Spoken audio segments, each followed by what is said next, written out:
Cucu, seja bem-vindo ao canal Livro Comentado.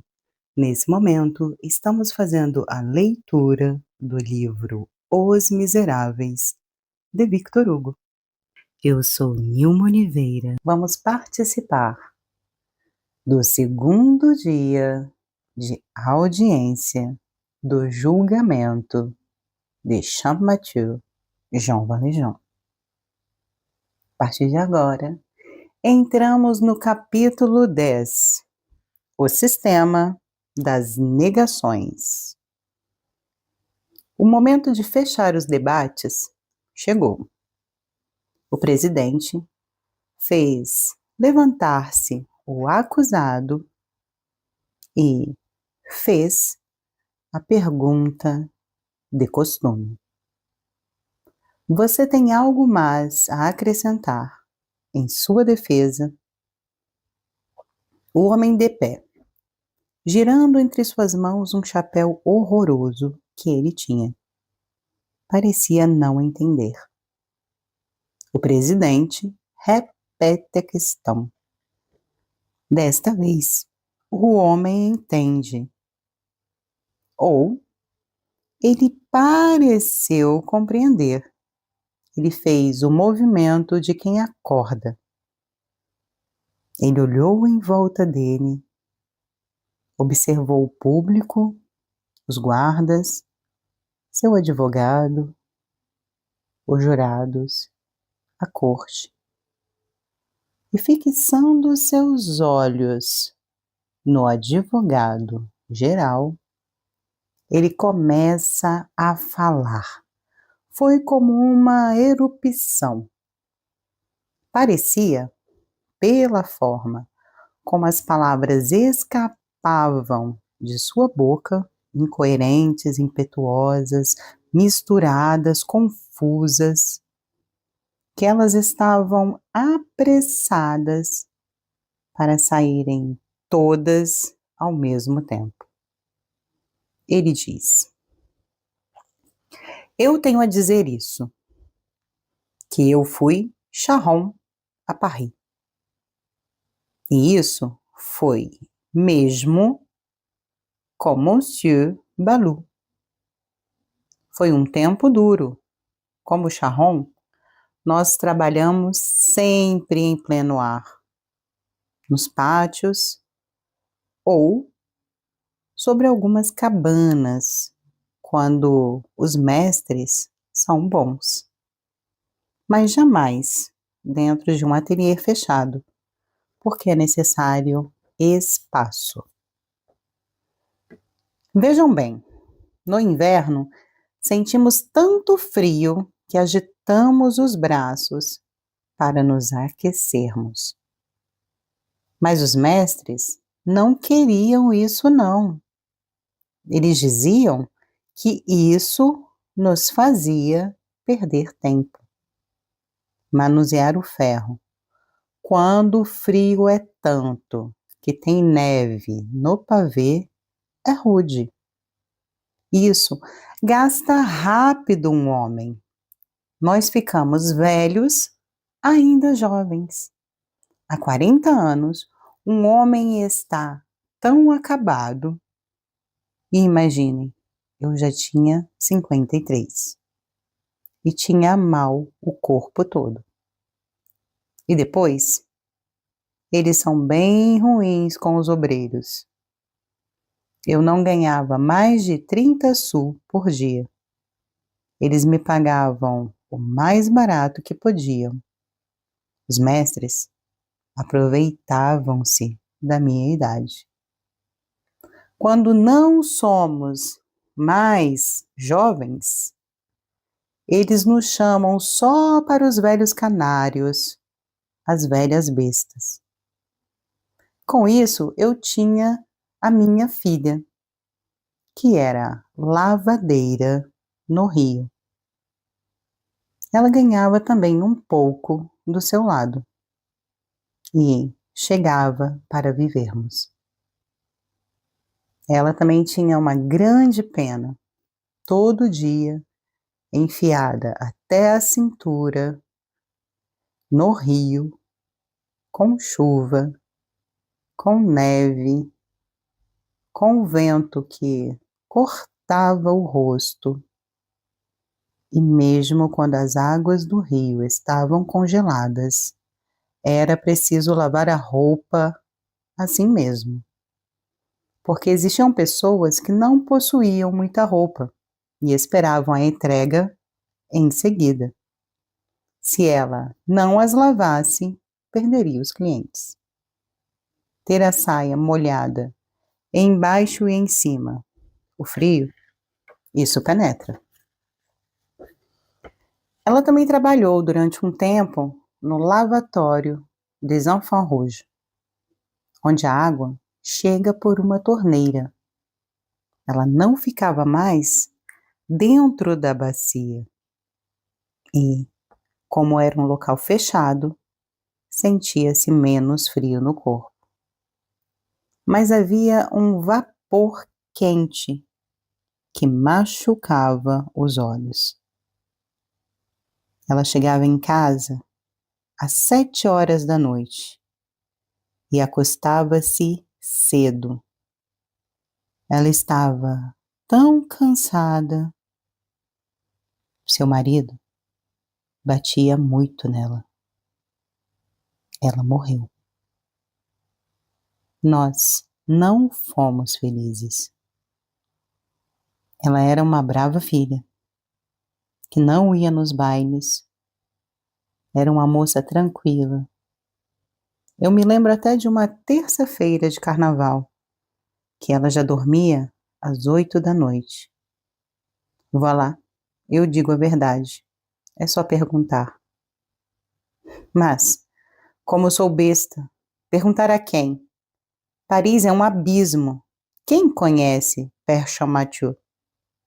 Portanto, eu já disse, Monsieur Balou. Vejam com Monsieur Balou. E depois disso, eu não sei o que querem de mim. O homem cala-se, mas continua de pé. Ele disse todas essas coisas de uma voz alta, rápida, rouca, dura e enrolada, com um tipo de ingenuidade irritada e selvagem. Um momento, ele parou para saudar alguém na multidão. Essas afirmações que ele parecia jogar ao acaso diante dele vinham como soluços, e a cada uma delas ele acrescentava o gesto do lenhador cortando a lenha. Quando ele terminou, o auditório inteiro caiu no riso. Todos começaram a rir. Existe aqui nesse ponto uma referência ao discurso sobre a miséria que Hugo fez na Câmara dos Deputados em 1849 e que, ao final do discurso, os deputados todos começaram a rir. Voltamos para a nossa história. Então as pessoas todas começaram a rir. E ele olha o público e, vendo que eles estavam rindo e não entendendo o porquê, ele começou a rir também. E isso foi sinistro. O presidente, homem atento e benevolente, alçando a voz, lembra aos senhores jurados que Sir Balou, antigo mestre Charron, na casa do qual o acusado afirma ter trabalhado, está em falência e não pôde ser localizado. Depois, olhando para o acusado, ele diz: Você encontra-se em uma situação onde precisa refletir. As presunções mais graves pesam sobre você e podem o levar a consequências capitais. Acusado, em teu interesse, eu o interpelo pela última vez. Explique-se claramente sobre esses dois fatos.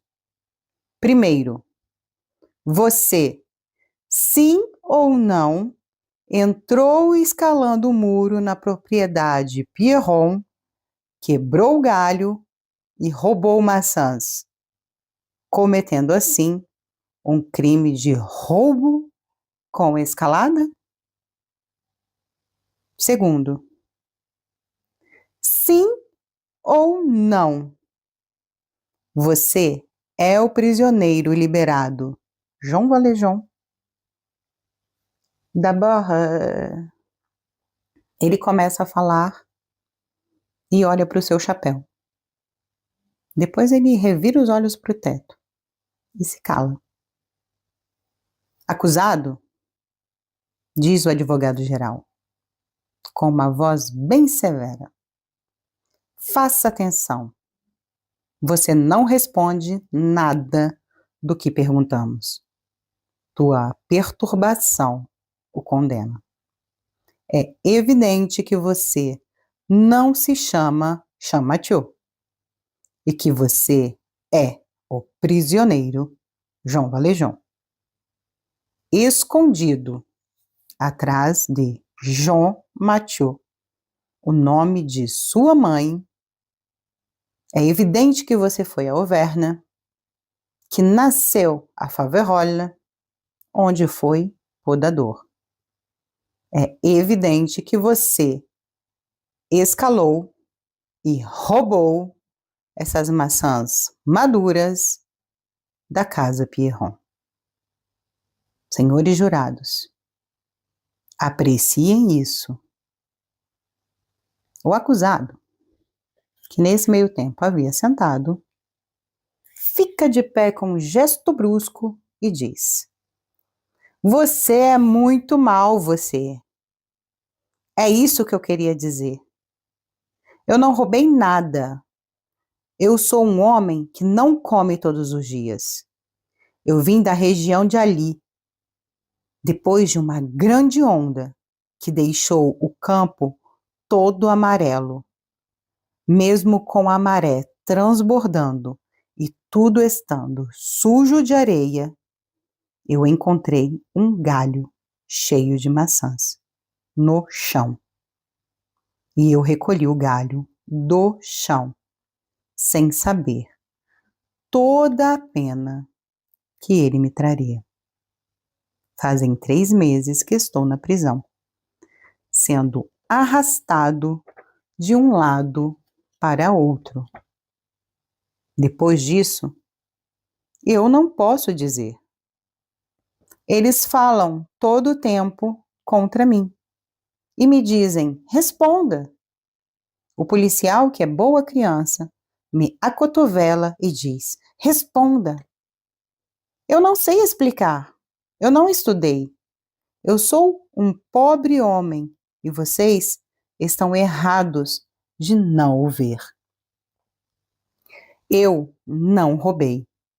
Eu recolhi do chão. Vocês dizem Jean Valjean, Jean Mathieu. Eu não conheço essas pessoas. Eu trabalhei para a casa Balu, Boulevard do Hospital, e me chamo Champmathieu. Vocês são inteligentes de me dizerem onde nasci. Eu mesmo ignoro. Nem todos temos uma casa para vir ao mundo. Seria cômodo isso? Eu creio que meu pai e minha mãe eram andarilhos. E nem isso eu tenho certeza. Quando eu era criança, me chamavam de pequeno. E agora me chamam velho. Voilà, meus nomes de batismo. Entendam isso como quiserem. Eu estive em Auvergne. Eu estive a Farrovelha. E daí? É que não podemos ter estado em Auvergne, ter estado em Faverolles, sem ter estado na prisão? Eu afirmo que não roubei e que me chamo Champmathieu. Eu estive na Casa Balu e estive domiciliado. Vocês me entendiam com suas besteiras. Por que então o mundo está contra mim e vocês me perseguem implacavelmente? O advogado-geral diz ao presidente: Monsieur le Président, em presença das negações confusas, mas extremamente habilidosas do acusado, que quer passar-se por idiota, mas que não vai conseguir, nós o prevenimos.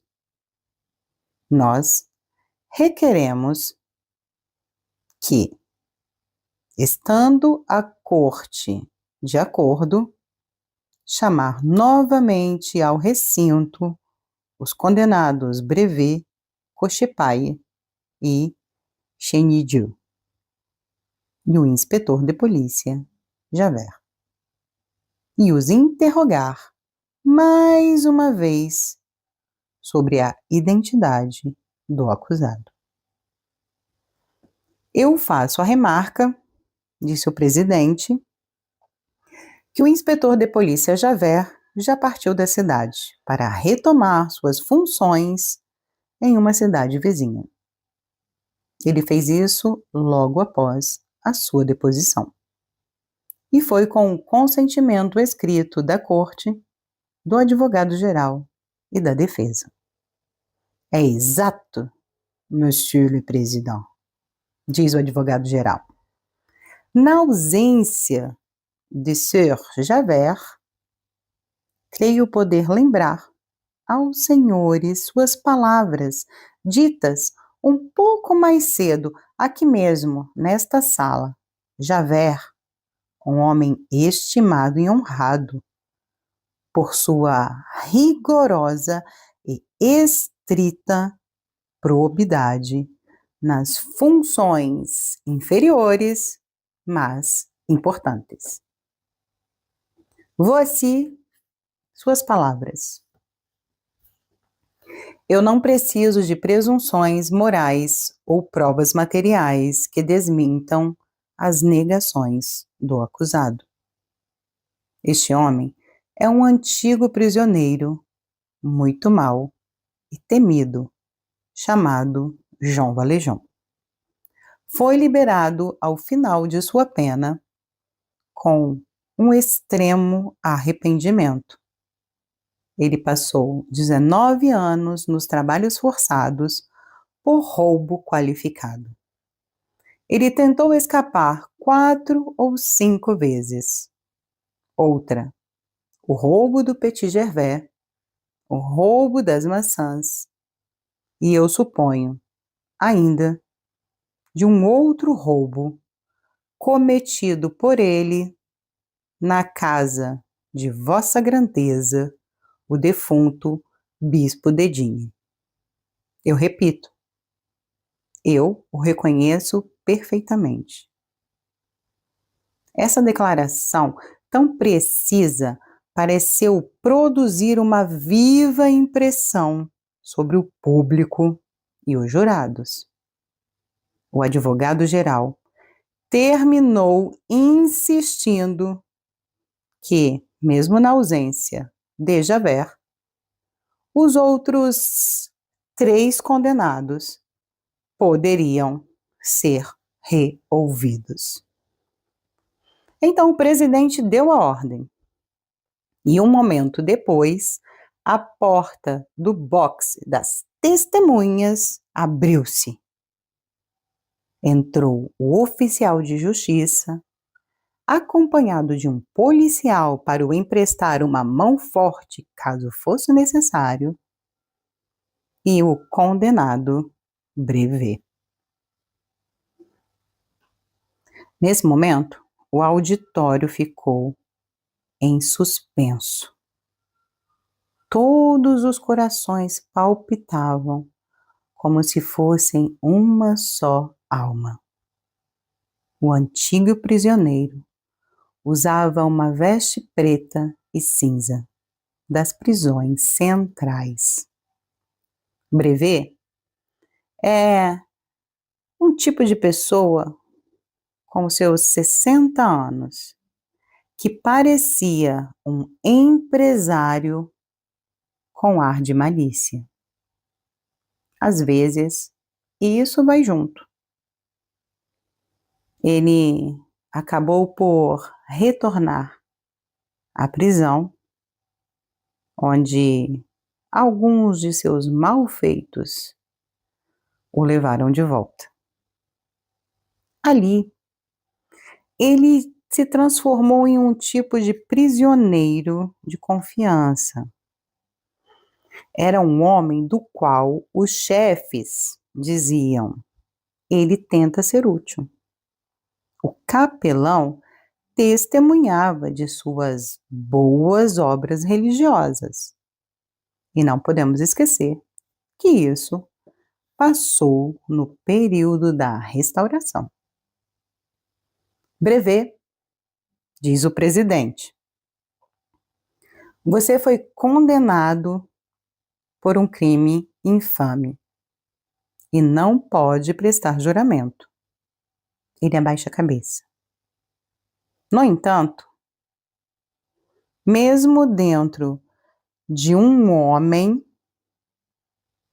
que a lei degradou, pode restar, quando a piedade divina o permite, um sentimento de honra e equidade.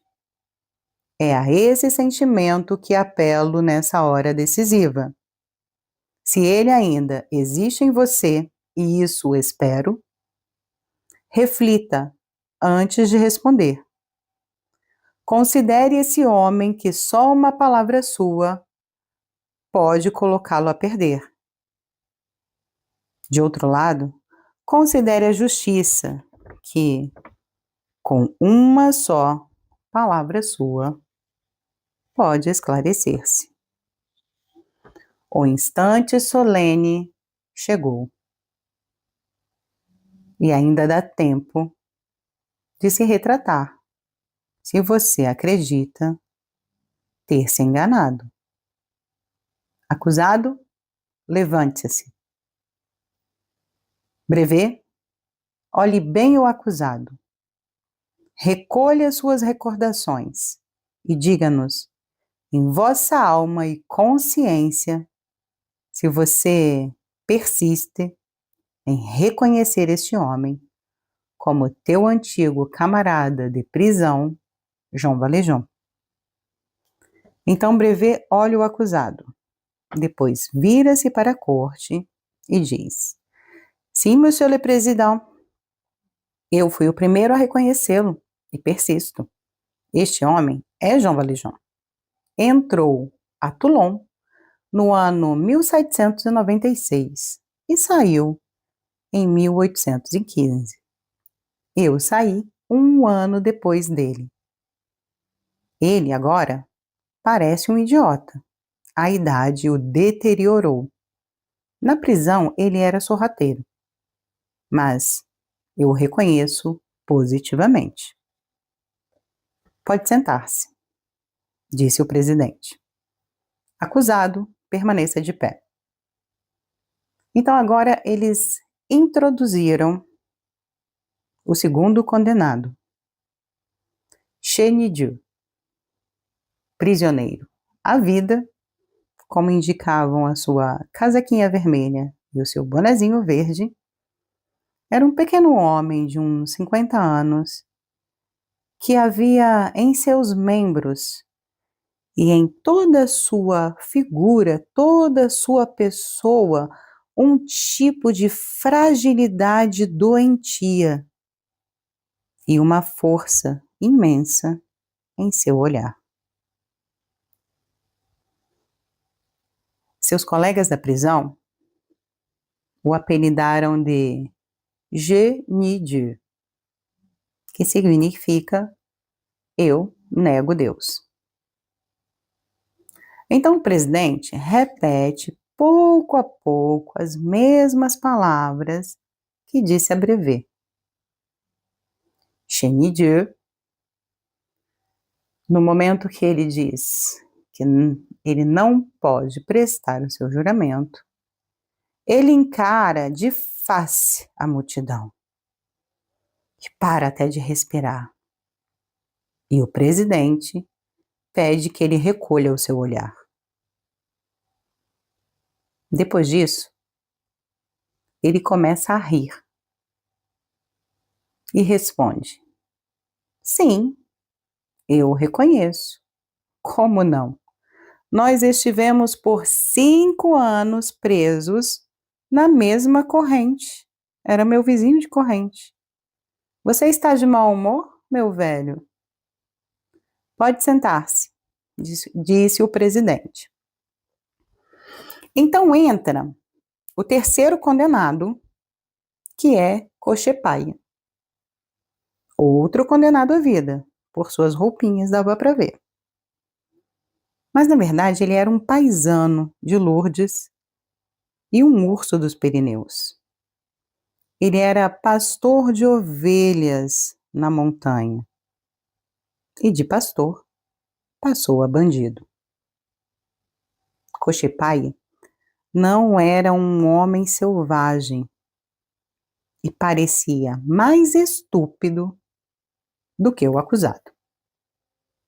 Era um desses infelizes homens que a natureza empregou como bestas ferozes e que a sociedade faz prisioneiros.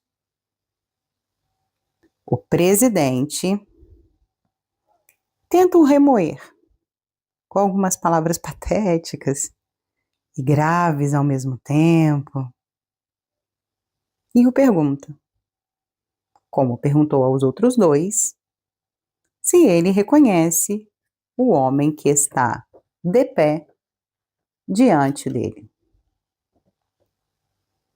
É João Valjean.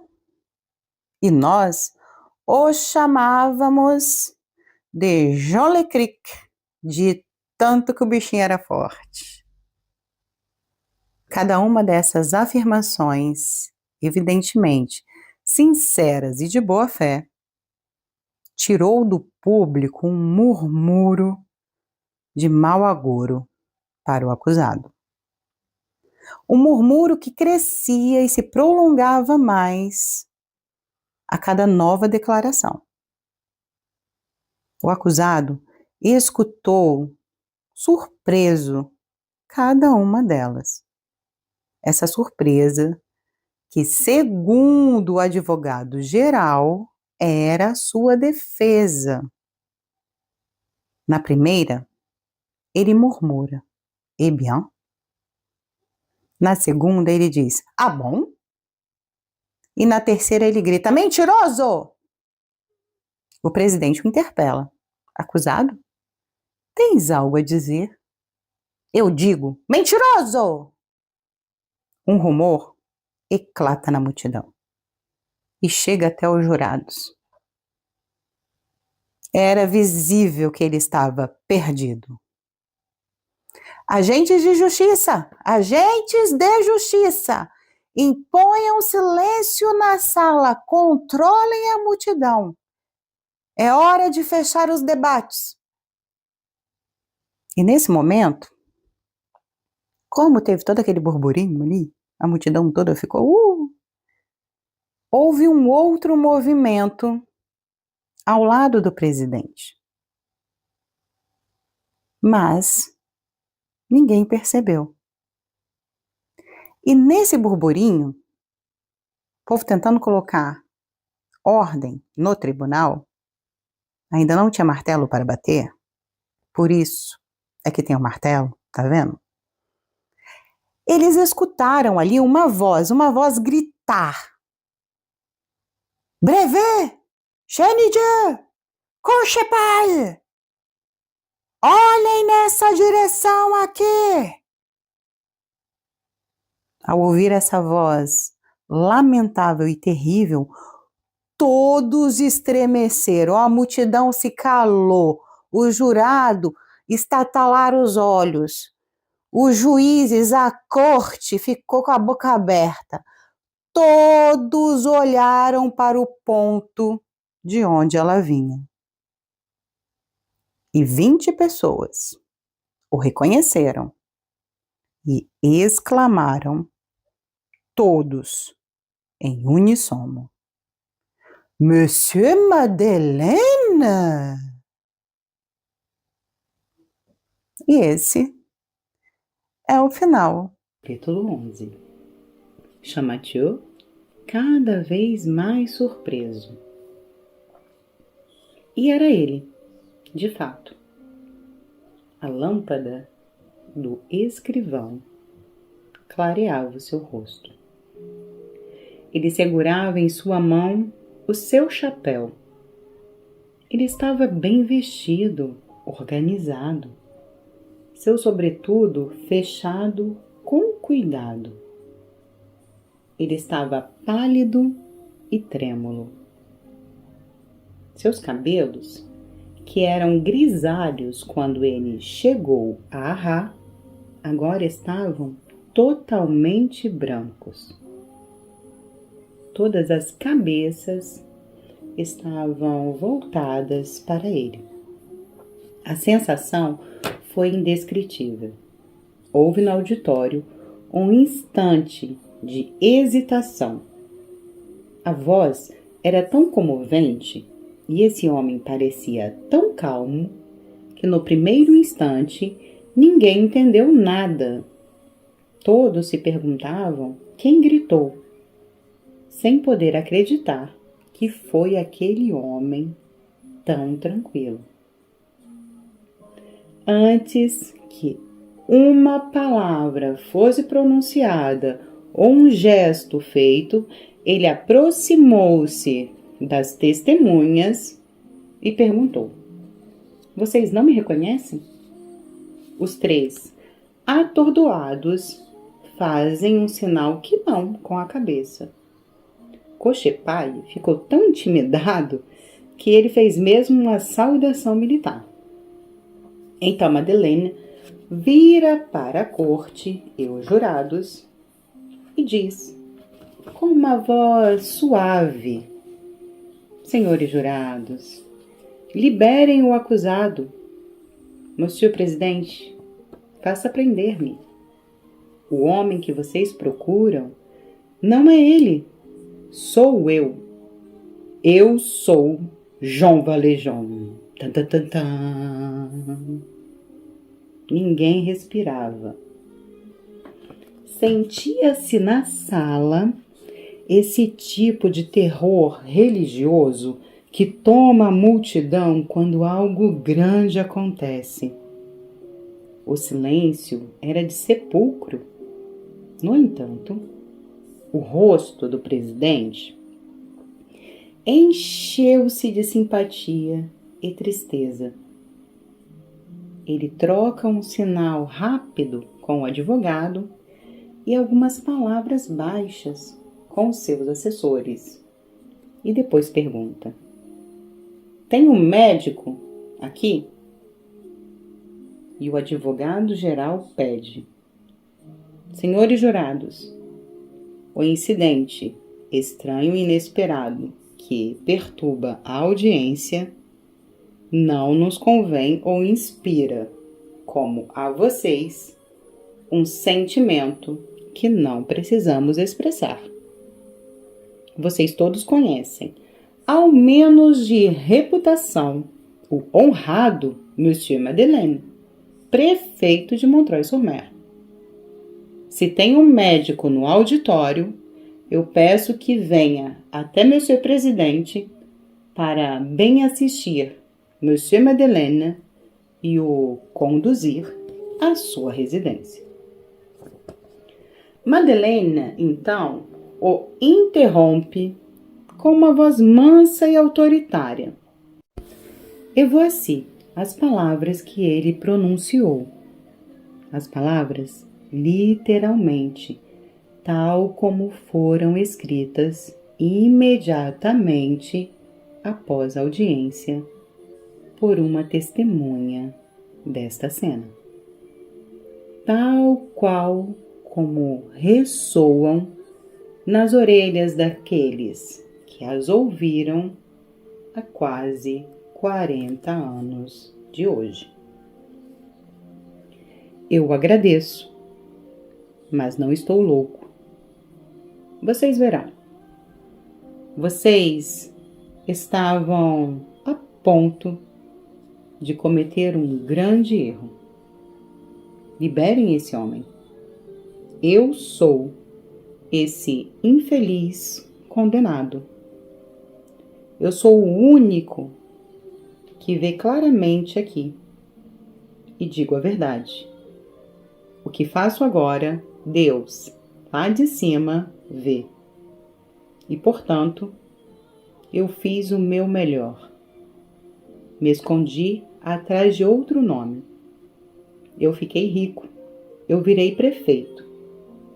Eu quis estar entre as pessoas honestas, mas parece que isso não é permitido.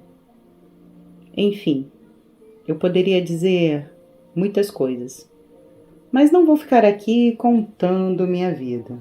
Um dia, todos saberão. Eu roubei, Monsieur Bispo. Isso é verdade. Também roubei o Petit Gervais. Isso também é verdade. Vocês têm razão ao dizer que Jean Valjean é um infeliz muito mau. Mas talvez a falta não seja inteira dele. Escutem.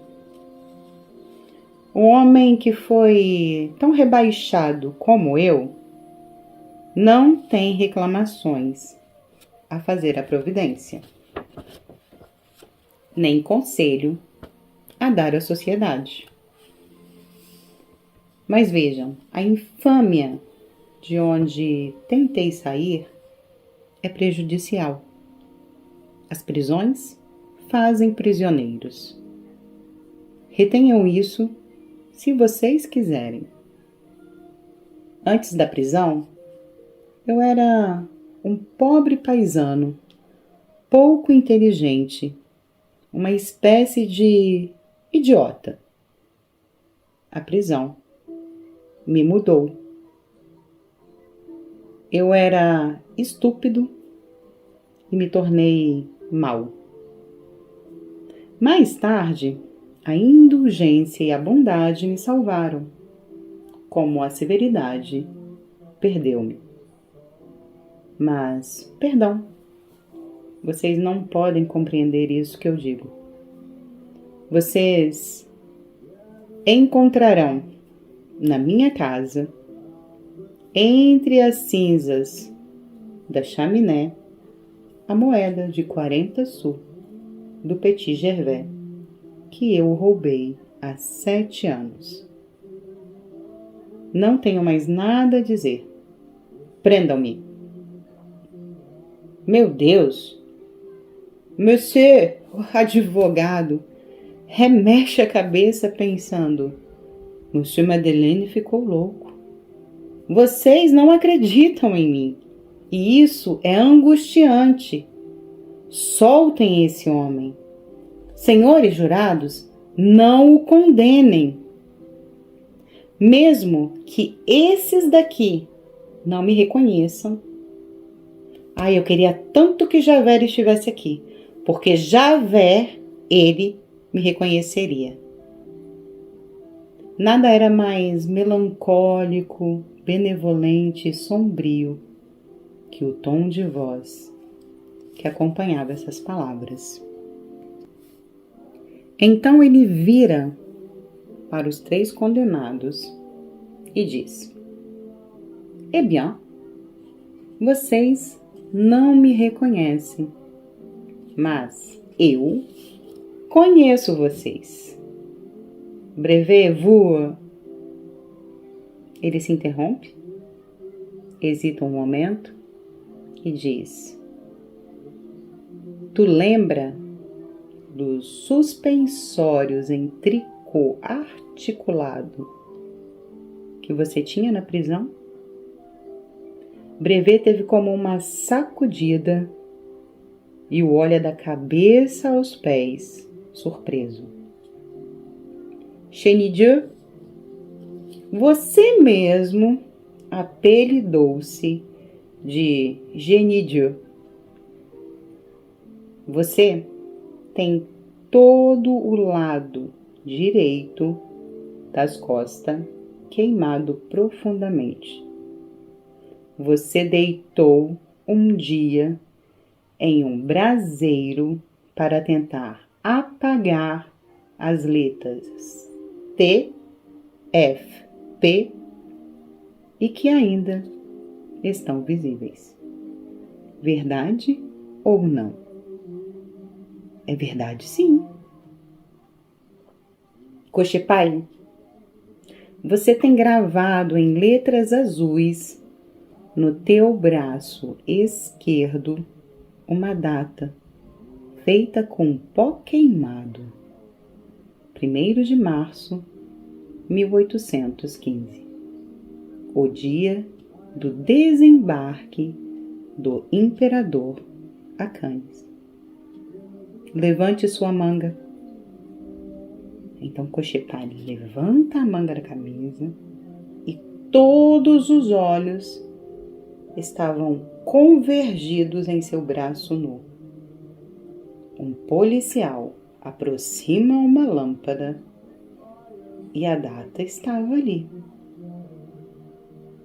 O infeliz homem olha para os juízes e para o auditório com um sorriso que aqueles que viram ainda se entristecem ao lembrar. Era um sorriso de triunfo, mas também era um sorriso de desespero. Vocês viram bem? Eu sou Jean Valjean. Não haviam mais neste recinto nem juízes, nem acusadores, nem policiais, só haviam olhos fixos e corações emocionados. Ninguém mais lembrava o papel que deveria representar ali. O advogado-geral esqueceu que estava ali para requerer. O presidente esqueceu que estava ali para presidir. O defensor esqueceu que ele estava ali para defender. Coisa alucinante. Ninguém fez nenhuma pergunta. Nenhuma autoridade interveio. É próprio dos espetáculos sublimes absorverem todas as almas e fazer de todos testemunhos de espectadores. Talvez nenhum dava-se conta do que realmente sentia.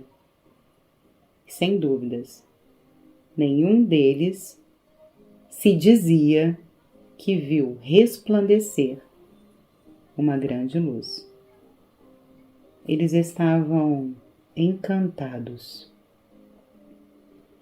Era evidente que todos os olhos estavam fixos em Jean Valjean. A aparição desse homem foi o suficiente para encher o lugar de claridade. Sem precisar de explicação, essa multidão, como por uma sorte, de uma revelação elétrica, compreendeu em seguida e todos ao mesmo tempo a simples e magnífica história de um homem que se entrega para que outro homem não seja condenado em seu lugar. Os detalhes, as hesitações, as pequenas resistências perderam-se nesta vasta luz. Uma impressão que passa rápido, mas que, no instante, foi irresistível.